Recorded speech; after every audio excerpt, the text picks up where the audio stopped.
सोनेवानी अभयारण्य के WhatsApp group में बाघ की मौत की जो सूचना फोटो के माध्यम से डाली गई थी वह सही थी।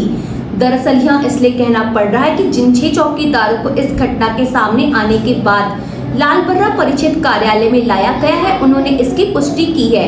हालांकि वन विभाग के एसडीओ से लेकर सीसीएफ तक ने इस मामले में मौन साध लिया है। चूँकि बाघ की इस मौत में चौकीदारों ने वन विभाग के 2 जिम्मेदार कर्मियों के निर्देश पर ही मृत बाघ को जलाने की बात कही है। बहरहाल शेड्यूल वन के वन्य प्राणियों को लेकर जिले का वन अमला कतई गंभीर नहीं है। यह इसलिए कहना पड़ रहा है कि लगातार शेड्यूल वन के वन जीवों की मौत हो रही है और विभागीय अमला हाथ पर हाथ धरे बैठा है। घटना के अनुसार विगत शनिवार को सोनेवानी अभयारण्य के व्हाट्सएप ग्रुप में एक मृत बाघ की फोटो डाली गई थी, जिसे सोनेवानी अभयारण्य में मौत होना बताया गया था।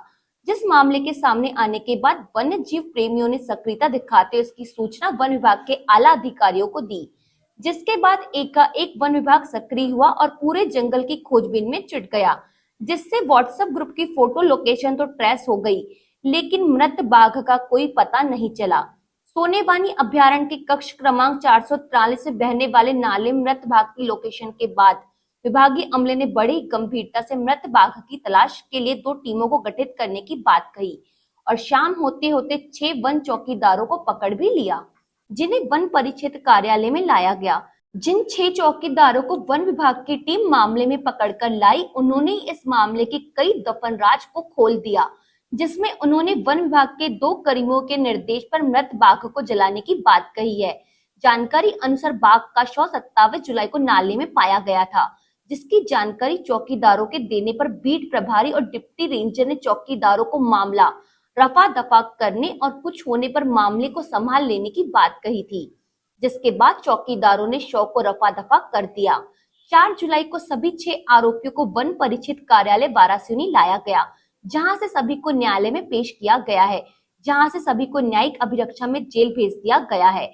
वही मामले में एक डिप्टी रेंजर और एक बीट प्रभारी पर निलंबन की कार्रवाई भी की गई है। जो बीट भैया टुकर की घटना है उसमें बाघ का शव अभी बरामद नहीं हुआ है।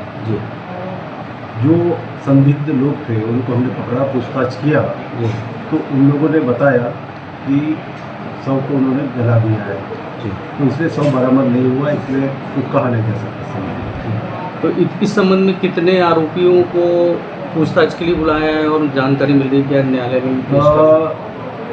पूछताछ में 6 लोगों का पता चला है जी, और प्रथम दृष्टया उन्हीं को हमने आरोपी बनाया है जी, और अभी उनसे पूछताछ जारी है। पूछताछ करने के बाद पूछताछ में उन लोग स्वीकार तो किया जलाने का, और जब स्वीकार कर लिया है तो अब इसका प्रकरण बना के हम न्यायालय में पेश करेंगे।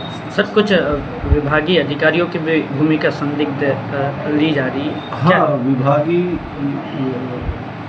परिषद सहायक और बीट गार्ड की भूमिका संदिग्ध पाई गई थी। प्रारंभिक जांच में वो संदिग्ध पाए गए थे, उसकी सूचना वरिष्ठ को दिया गया है और उसके वरिष्ठ कार्यालय से उनको निलंबन की कार्रवाई की गई है।